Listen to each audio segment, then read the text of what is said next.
वहां पे जो प्रॉपर्टीज अप्लाई कर रहे हैं उनकी नेमिंग कन्वेंशन में डिफरेंट होता है, बाकी कुछ भी यहाँ पे वर्किंग परफॉर्म नहीं हो रही होती। लाइक हम क्या करते हैं, मैं फॉर एग्जांपल इस बटन को रिमूव कर रहा हूँ जी यहाँ से। आयशा बच्चे लास्ट में मुझे रिमाइंड करवाइएगा, वो वाला इशू चेक करना है, वो वाला क्या नाम है, डिस्ट्रॉय वाला। Okay sir.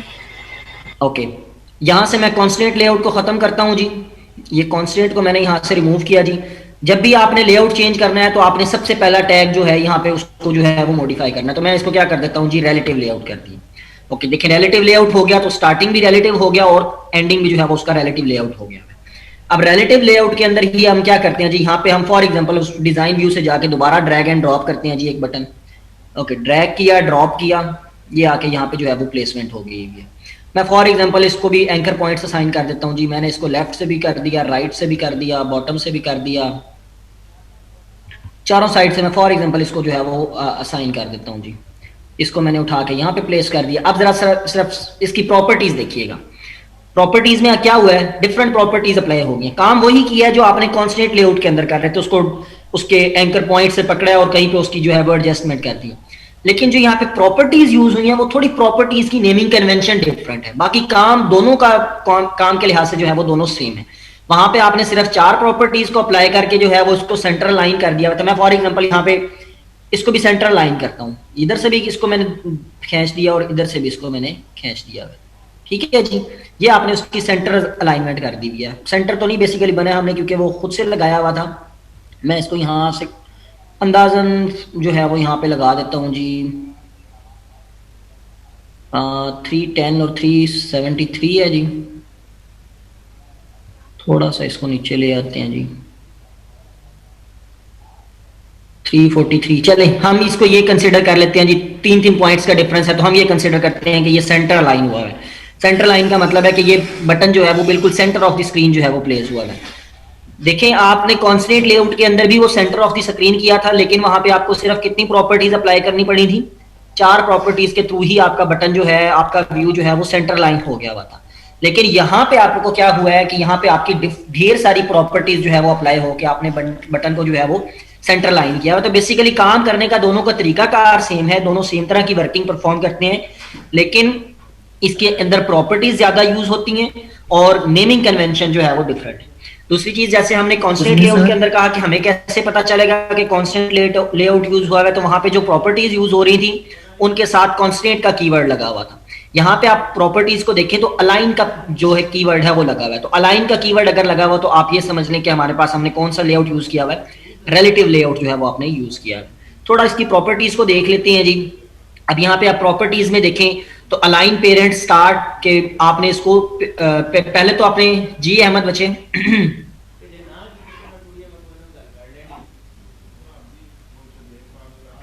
जी अहमद बोले बच्चे। सर अगर हम इसको सेंटर हॉरिजॉन्टल की प्रॉपर्टी ट्रू कर दें, सेंटर वर्टिकल की ट्रू कर दें, तो ये तो दरमियान में आ नहीं जाएगा इतनी ज्यादा प्रॉपर्टीज लगाने के बजाय। ऐसे तो नहीं आता, प्रॉपर्टी चेक तो कर लें पहले, वो प्रॉपर्टी एग्जिस्ट करती है। कौन सी कह रहे हैं? यस सर करती है। सिंगल प्रॉपर्टी भी होती है अलाइन पेरेंट सेंटर। मैंने तो उसको कॉन्स्टेंट अप्लाई किया है ना फिलहाल, वो तो हो सकती है ना यहाँ पे ट्रू फॉल्स हो सकते हैं, मैं वो उसकी बात नहीं कर रहा। मैंने तो वो ड्रैग एंड ड्रॉप करके उसको प्रॉपर्टीज अप्लाई की है ना। मैं वैसे आपको समझाने की कोशिश कर रहा हूँ कि रिलेटिव लेआउट में क्या होता है और कॉन्स्टेंट लेआउट में क्या होता है। असाइन तो आप दोनों कर सकते हैं, तो मैंने इसलिए कहा है ना कि उसमें पावर ज्यादा होती है आपकी, क्या नाम है उसमें, क्या बोलते हैं, कॉन्स्टेंट लेआउट के अंदर काम कर। मैंने इसलिए पहले ही कहा है दोनों का काम करने का तरीकाकार सेम है। जी अहमद कुछ कह रहे हैं आप? नो सर ओके ठीक है, कर उसके थ्रू भी सकते हैं, सेंटर हॉरिजॉन्टल ट्रू और सेंटर वर्टिकल ट्रू भी करके कर सकते हैं, लेकिन मैं सिर्फ डिफरेंस समझाने की कोशिश कर रहा हूं। एक्चुअली काम दोनों का सेम है, दोनों के अंदर इतना ज्यादा कोई मेजर डिफरेंस नहीं है, सिर्फ नेमिंग कन्वेंशन जो है वो डिफरेंट है यहाँ। ठीक हो गया जी। ओके, एक तो इसकी थोड़ी सी प्रॉपर्टीज जो इसने अप्लाई की है उसको देख लेते हैं। अलाइन पेरेंट स्टार्ट का मतलब है कि आपने इसको क्या कर दिया है, पेरेंट के स्टार्ट के साथ जो है वो अलाइन कर दिया है। दूसरी चीज फिर आपने लेफ्ट के साथ भी कर दिया है, टॉप के साथ भी कर दिया है, एंड के साथ भी, राइट के साथ भी, बॉटम के साथ भी, आपने हर साइड से उसको अलाइनमेंट दे दिया है। मैं अगर सिंपल टर्म्स में कहूं तो उसको लेफ्ट से भी आप खींच रहे हैं, राइट से भी खींच रहे हैं, टॉप से भी खींच रहे हैं, बॉटम से भी खींच रहे हैं, तो उस वजह से सेंटर ऑफ स्क्रीन आके जो है वो क्या हो गया, प्लेस हो गया। और यहाँ पे देखिए साथ साथ आपने अब क्योंकि आपने उसको सेंटर ऑफ द स्क्रीन किया तो उसने हर साइड से कोई ना कोई मार्जिन भी जो है वो यहाँ पे अप्लाई कर दिया। ये जब हम आगे व्यूज के ऊपर डिटेल में जाएंगे तो हम वहाँ पे प्रॉपर्टीज में देखेंगे कि किस तरह से आप जो है वो मार्जिन वगैरह जो है वो अप्लाई कर सकते हैं। ठीक है जी, रिलेटिव लेआउट में किसी को कोई प्रॉब्लम? ओके, यहां से मैं इस बटन को दोबारा से रिमूव कर रहा हूं जी। थर्ड जो लेआउट हमारे पास यूज होता है उसे हम कहते हैं लीनियर लेआउट। ठीक है जी, अब लीनियर लेआउट में क्या होता है? लीनियर लेआउट में आपकी जितने भी व्यूज उसके अंदर अटैच होते हैं वो लीनियरली प्लेस हो रहे होते हैं। लीनियरली प्लेस होने का मतलब है एक डायरेक्शन के अंदर प्लेस हो रहे होते हैं। लेकिन प्रॉब्लम क्या है? प्रॉब्लम ये है कि आप जब भी लीनियर लेआउट यूज करते हैं तो आपको क्या करना पड़ता है? एक इसकी रिक्वायर्ड प्रॉपर्टी है, नेसेसरी प्रॉपर्टी है, वो आपको यहाँ पे प्रोवाइड करना पड़ती है और उसको हम कहते हैं ओरिएंटेशन। आप ये जरूर स्पेसिफाई करते हैं लीनियर लेआउट के अंदर कि आप किस ओरिएंटेशन के अंदर अपने व्यूज को प्लेस करना चाह रहे हैं।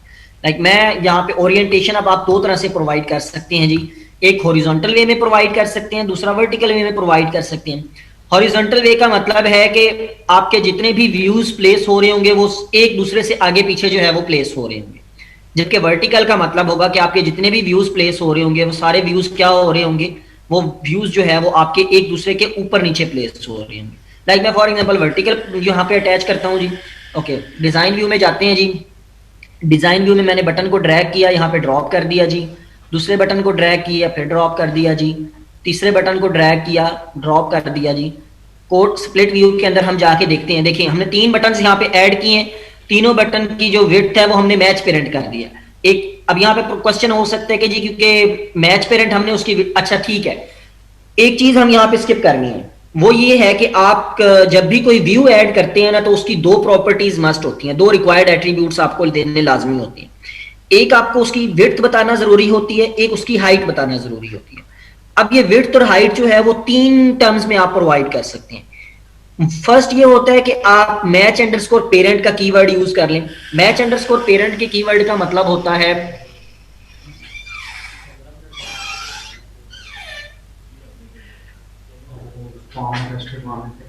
किस चीज का फॉर्म? वो बेसिकली डिग्री मैट्रिक को इंटरमीडिएट का जो कॉपी है वो टेस्ट तो दोनों के मामले में ट्रांसलेट जी हम तो नहीं कर सकते, हम कर नहीं सकते ना, हम विजिटिंग फैकल्टी हैं।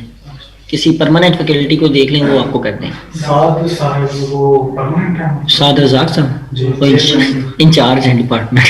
अच्छा हाँ जी, नीचे बैठे होंगे ऑफिस में, उनसे करवा लें, वो कर देंगे।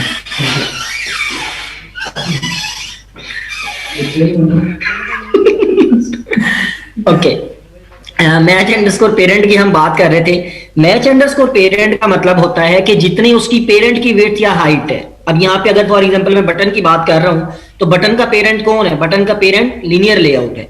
तो जितनी लीनियर लेआउट की विड्थ या हाइट होगी उसी के अकॉर्डिंग जो है वो उस बटन को वो असाइन कर देगा। अभी आपने यहाँ पे विड्थ उसको क्या दी हुई है? मैच अंडरस्कोर पेरेंट दी हुई है, तो आप देखें उसने पूरी की पूरी स्क्रीन की विड्थ को जो है वो ऑक्यूपाई कर दिया है। मैं फॉर एग्जांपल इसकी जो हाइट है यहाँ पे उसने रैप कंटेंट किया हुआ, मैं इसको भी मैच अंडरस्कोर पेरेंट करता हूँ। जैसे ही मैंने मैच अंडरस्कोर पेरेंट किया तो पहले वाले बटन ने क्या किया? पूरी की पूरी स्क्रीन को जो है वो ऑक्यूपाई कर लिया। क्योंकि ऑक्यूपाई किया? क्योंकि उसके पेरेंट की जितनी विड्थ है उसके अकॉर्डिंग उसने अपने आप को जो है वो एडजस्ट कर लिया। ठीक है, दूसरी चीज आप यहाँ पे प्रोवाइड कर सकते हैं रैप अंडरस्कोर कंटेंट की फॉर्म में। रैप अंडरस्कोर कंटेंट का मतलब होता है कि आपका जितना भी व्यू का कंटेंट है उसके हिसाब से अपने आप को एडजस्ट करें। मैंने यहाँ पे for example wrap underscore content किया। अब आप देखें तो ओके, इसकी हाइट भी थोड़ी देते हैं जी पहले, अभी वो नजर नहीं आ रहा। रैप अंडरस्कोर कंटेंट किया तो आप देखें उसने क्या कर लिया, बटन की विड्थ भी उसने रैप अंडरस्कोर कंटेंट की फॉर्म में दिया और उसकी हाइट भी रैप अंडरस्कोर कंटेंट की फॉर्म में। कंटेंट का मतलब है कि उसके अंदर जो वो कंटेंट लिखा हुआ है, उसके अंदर क्या कंटेंट लिखा हुआ है? बटन लिखा हुआ है। उसने उस बटन के टेक्स्ट के हिसाब से अपने आप को जो है वो एडजस्टमेंट कर ली है। तीसरी तरह से आप कैसे दे सकते हैं कि आप नंबर्स की फॉर्म में, डिजिट्स की फॉर्म में भी जो है वो हाइट और विड्थ स्पेसिफाई कर सकते हैं। लाइक आप यहाँ पे ये बता सकते हैं कि इसकी हाइट 50 डीपी होनी चाहिए, 100 डीपी होनी चाहिए। अब यूनिट्स कौन कौन से यूज होते हैं? यूनिट्स जो है वो आपके यहाँ पे डीपी यूज हो सकता है जिसे हम डेंसिटी इंडिपेंडेंट पिक्सेल्स कहते हैं।